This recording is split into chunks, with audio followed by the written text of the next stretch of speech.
থেকে রক্তপাত হতে পারে, লক্ষণ সহ রক্তপাত বন্ধের প্রয়োজনীয় ব্যবস্থা রেখে। হেমোরেজ মানে রক্ত বই বন্ধ করো সবাই। রক্তপাত মানে কি? রক্তপাত মানে শরীরের কোনো অংশ যদি কেটে যায় বা ফেটে যায় কিংবা ছিঁড়ে যায় তাহলে যেটা হয় সেটাকে রক্তপাত বলে।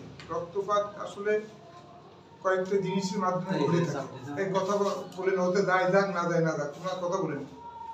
ওতে হয় হলো নাই না হলো, তোমরা চুপ করো। তোমরা ক্লাসে বসে শিখবা, তোমরা বাড়ি বসে শিখবে, সেটা হয়? যা হোক, রক্তপাত হলে কি, যে শরীরের কোনো অংশ যদি ছিলে যায়, কেটে যায়, ফেটে যায়, তাহলে যেটা বের হয় সেটাকে রক্তপাত বলে। তাহলে রক্তপাত কি শুধু এই কারণেই হয়, অন্য কোনো কারণে হয় না? কেউ গুলি করে, মাথার এখানে গুলি করে, রক্তপাত হবে না? সেটা হচ্ছে ট্রমাটিক হেমোরেজ, রক্তপাত, আঘাতে জনিত কারণে রক্তপাত। সেটা বাড়ি মারলেও হতে পারে, মাথায় বাড়ি মারলে মাথা ফেটে গেল, তাহলেও রক্তপাত হতে পারে। পিস্তলের গুলি দিয়ে গুলি করলে সেখান থেকে রক্তপাত হতে পারে। মানে দেহের যে কোনো অংশ থেকে যদি কাটা ছেঁড়ার মাধ্যমে বা ছিলে যাওয়ার মাধ্যমে রক্তপাত হয় বা যেটা বেরোয় সেটাকে আমরা রক্তপাত বলি। রক্তপাত আসলে দুই প্রকার, একটা হচ্ছে এক্সটার্নাল আর একটা হচ্ছে ইন্টারনাল। এরা কারা? স্কুলে আসছেন কি একটা জন্মাষ্টমী নাকি অনুকূল ঠাকুরের জন্মাষ্টমী জন্মতিথি। যাও, আজকে আমরা যে কথাটা রক্তপাত বললাম, সেটা রক্তপাত হয় দুই ভাবে। একটা হচ্ছে বাইরে যেটা দেখা যায়, আর একটা কি ভিতরে ইন্টারনাল, যেটা দেখা যায় না। বাইরেরটা দেখা যায় যে কেটে গেছে কিংবা ছিলে গেছে, ছুঁড়ে গেছে কোনো জায়গা, বা কোনো জায়গায় বাড়ি মারছে কেউ, রক্তপাত হচ্ছে, এটা দেখা যায়। এইটা এইভাবে হয়, সেটাকে বলি আমরা এক্সটার্নাল। আর যেটা ভিতরে হচ্ছে কিন্তু আমরা দেখতে পাচ্ছি না, কিন্তু আমরা বুঝতে পারি। কিভাবে বুঝতে পারি সেটা এর মধ্যে আছে আর কি। রক্তপাত হতে গেলে কয়েকটা জিনিস লাগে, হয় আর্টারি কাটতে হবে, না আর্টারি ছিঁড়তে হবে, নাহলে ভেনাস হতে হবে। ভেন শিরা বলে বাংলায় যায়, আর্টারি বাংলা হচ্ছে ধমনী, আর ক্যাপিলারি মানে কৈশিক জালিকা, কৈশিক নালীর যে রক্তপাত, এগুলো এর মাধ্যমে হয়ে যায় থাকে। যদি এখান থেকে মনে করো একটা চামড়ার উপরের অংশটা, চামড়ার দুইটা লেয়ার, এপিডার্মিস আর ডার্মিস, এপিডার্মিসটা একটু উঠে গেল, তাহলে ব্লিডিং না হতে পারে, ব্লিডিং না হতে পারে। যতক্ষণ শিরা না কাটবে ততক্ষণ রক্তপাত না হতে পারে, যতক্ষণ আর্টারি না কাটবে ততক্ষণ রক্তপাত না হতে পারে। কথা বোঝা গেছে? তাহলে এখন এইটার কি কি কারণে বা কি কি কারণে রক্তপাত হয় সেটা আমরা বললাম, কিন্তু কিভাবে আমরা বুঝতে পারবো যে রক্তপাত হচ্ছে? একটা হচ্ছে বাইরে কাটলে বা বাইরে ছিঁড়ে গেলে আমরা চোখে দেখতে পাই যে রক্তপাত হচ্ছে বা রক্তক্ষরণ হচ্ছে। আর একটা হচ্ছে ভিতরে হয়, যেটা আমরা দেখি। কি করে বুঝতে হবে? একটা মহিলা জরায়ুতে বাচ্চা থাকার কথা, কিন্তু জরায়ুতে বাচ্চা না যেয়ে দুই পাশে যে ফ্যালোপাইন টিউব থাকে, সেই টিউবের মধ্যে এটা আমরা কি বলি? একটোপিক প্রেগন্যান্সি বলি আমরা। এইটা যদি ফেটে যায় তাহলে প্রচন্ড ব্যথা এবং প্রচন্ড ব্লিডিং হয়।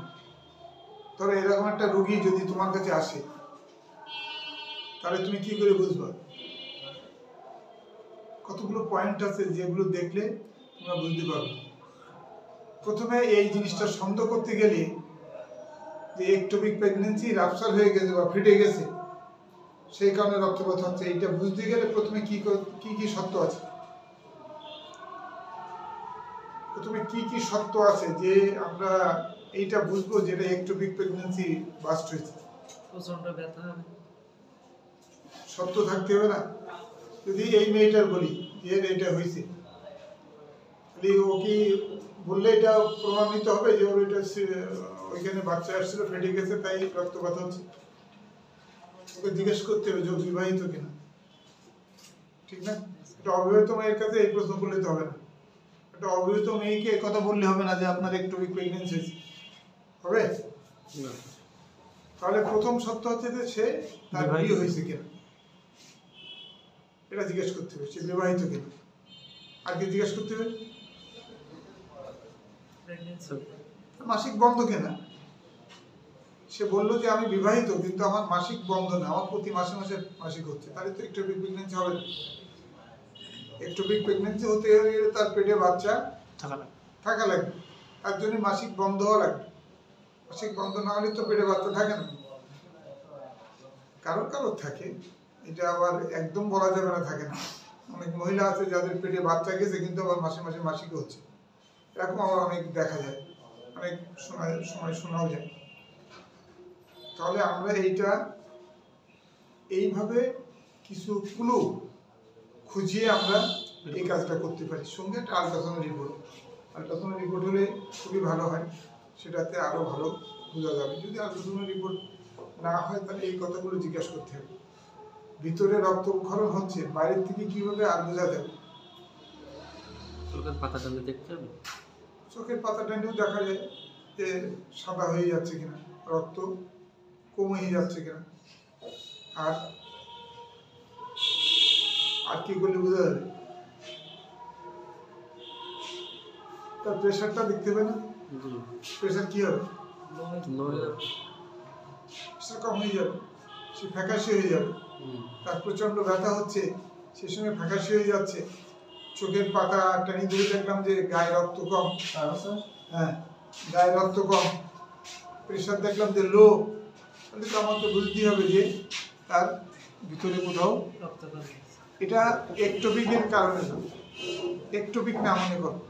তাহলে অন্য কোনো কারণে যদি পেটের ভিতরে হয়, কেউ স্টাফ করলো, স্টাফ করা মানে চাকু মারা, পেটের এখানে চাকু মারলো, বাইরের দিক থেকে কোনো রক্ত আসছে না, ভিতরে রক্ত খরচ হচ্ছে, তা বুঝতে হবে। এগুলো সিমটম দেখলে আমরা বুঝতে পারবো যে তার এরকম হচ্ছে আর কি। এই লক্ষণগুলো দেখা হলে, এই লক্ষণগুলো পেলে আমরা তার ব্যবস্থা নেওয়ার শুরু করব। কি কি ব্যবস্থা নেওয়া যাবে? আগে বাইরেরটা কথা বল। এখানে কেটে গেছে, এখানে কেটে গেছে, কিংবা হাতের তলায় কেটে গেছে, কিংবা এখানে কোপ লাগছে কেটে গেছে, রক্তপাত হচ্ছে, তাহলে এটার ব্যবস্থা কি? প্রথমে পরিষ্কার করে নিতে হবে। প্রথমে আমরা ভায়োলিন দিয়ে জায়গাটা পরিষ্কার করে নেবো, নিয়ে আমাদের সেলাই দিতে হবে। যদি রক্তক্ষরণ হচ্ছে যে আটারি দিয়ে বা যে ভেন দিয়ে, সেটাকে আগে বাঁধতে হবে। না বাঁধতে যদি তুমি সেলাই দাও উপরে, একটু ভিতরে রক্তক্ষরণ হবে, সেটা বাঁধতে হবে ক্যাপগার্ড দিয়ে। বাঁধে তারপরে বাইরে সেলাই দিতে হবে। বাইরে সেলাই করলে আমরা রক্তপাত বন্ধ হওয়া সম্ভব। কিন্তু ভিতরে যদি হয় তাহলে কি করতে হবে? সহজ করে বলতে মনে করো পেটে হলো, পেটে এখানে হলো, কি করতে হবে? আরে বাবা, ওটিতে নিতে হবে, অপারেশন থিয়েটারে নিতে হবে, তার পেট আগলা করতে হবে। ওই দেখতে পাবে কোনটা ছিঁড়েছে বা কোনটা কেটে গেছে, সেটা তাড়াতাড়ি বাঁধতে হবে। ক্যাটগার্ড দিয়ে সেটা তাড়াতাড়ি বাঁধতে হবে। আর এদিকে রক্ত রেডি করতে হবে, আর সেই সেলাই করা জায়গাটা বাঁধতে হবে। বাঁধে তারপরে তার রক্ত দেওয়া শুরু করতে হবে। ক্যাটগার্ড কি মাংসের সাথে মিশে যায়? কতদিন পর্যন্ত? 3 মাসের মধ্যে। 3 মাস পর্যন্ত, তারপরে মাংসের মধ্যে মিশে যায়। তাহলে আমরা এই কাজগুলো করব। রক্তপাত বন্ধে প্রয়োজনীয় ব্যবস্থা লিখো। রক্তপাত বন্ধে প্রয়োজনীয় ব্যবস্থা আছে,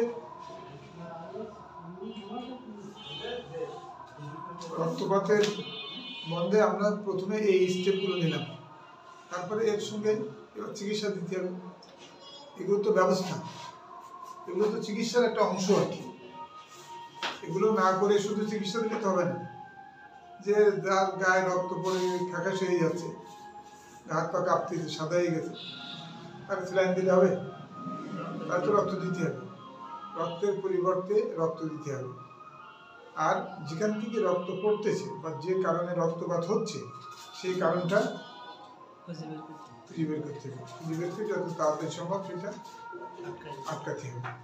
আমরা সাধারণত কি করি, একটা অ্যান্টিবায়োটিক, আমি এটা লিখে দিচ্ছি তোমাকে। রক্ত বন্ধ করার রক্ত বন্ধ করার অ্যান্টিবায়োটিক।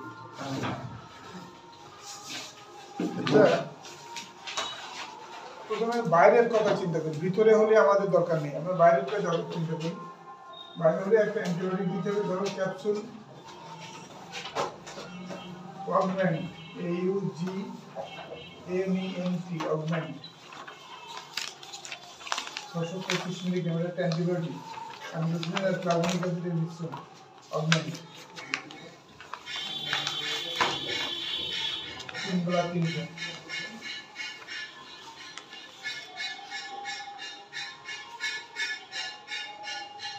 এবার একটা গ্যাসের ক্যাপসুল দিতে হবে,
এক্সেল ডেক্সেন, ট্রাক্সিন, এটা ডাইগ্লোভেন প্লাস ইনজেকশন, এটা ব্যথা। তুমি দেখতে পাচ্ছ? বইতে লেখো, বইতে লেখো, বইতে লিখলে মনে থাকবে, খাতায় লিখলে খাতা ছিঁড়ে যাবে।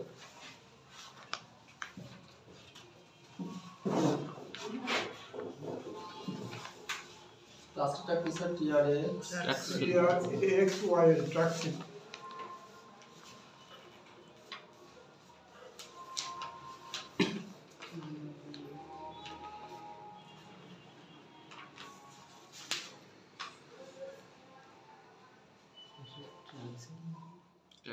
TRAXYL।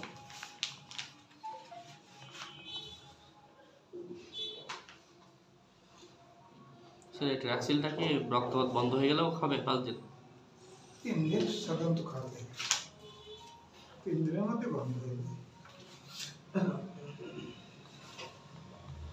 আর ডাইক্লোভেন প্লাস ইনজেকশন ব্যথার জন্য।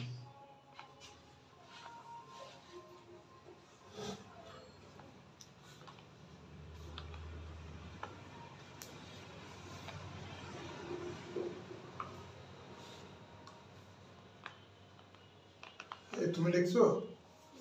স্যার না, আমি মোবাইলে লিখে নিয়েছি। ছবি নেছো? জি, বইয়ে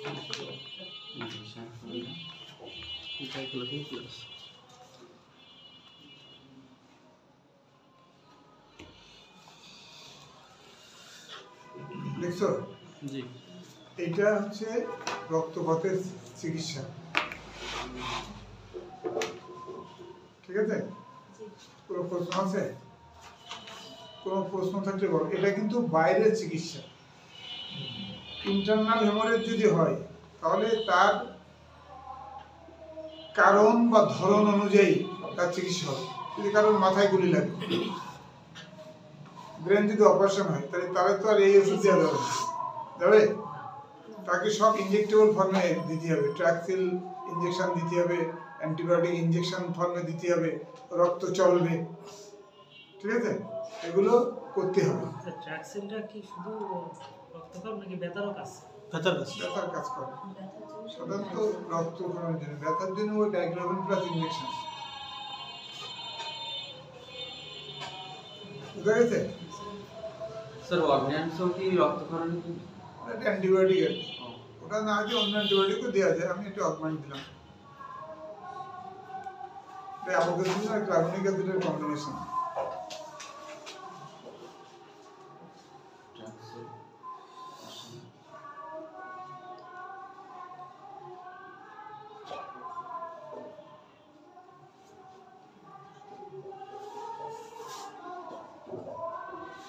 হয়েছে? সবাই লেখা হয়েছে? এবার 2 দাগ। তোমাদের পরীক্ষা কবে? জানুয়ারি মাসের 10 তারিখে, তার মানে মাস 31 ডিসেম্বর 31। তার মানে জানুয়ারি মাসের 10 তারিখ মানে ধরো আর 1 মাসই আছে। আজকে প্রথম 1 মাসের মধ্যে আমার ক্লাস করা কয়েক 4 শনিবার 4টি, তাহলে আমার পড়াতে হবে 6টা, তাহলে 1.5টা করে পড়াতে হবে প্রতিদিন। আমরা 2টো করে দেখাই দিচ্ছি। আজকের বাদ আর 3টি ক্লাস করো। আজকে বাদে আর 3টি ক্লাস। স্যার ঘুমের ওষুধ আর হচ্ছে এই প্রেশারের ওষুধ একসাথে খালে কি সমস্যা? প্রেশারের রোগীদের ঘুমের ওষুধ দেওয়াই যেতে পারে।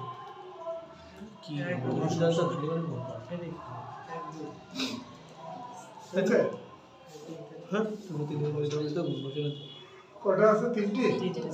হ্যাঁ, 4 শনিবার আর শেষের শনিবারে পরীক্ষা। ওদিন তো ক্লাস। তাহলে 4টি শনিবার আছে, এক শেষ শনিবার পরীক্ষা, 3 শনিবার। আচ্ছা, তাহলে 2 দাগ। 2 দাগে আছে সেপসিস কাকে বলে? কর্মজীবনে তুমি সেপসিস থেকে রোগীকে বাঁচানোর জন্য কি কি ব্যবস্থা নিও? সেপসিস মানে কি? সেটা কি? সেপসিস মানে হচ্ছে কোনো ইনফেকশন হতে হবে,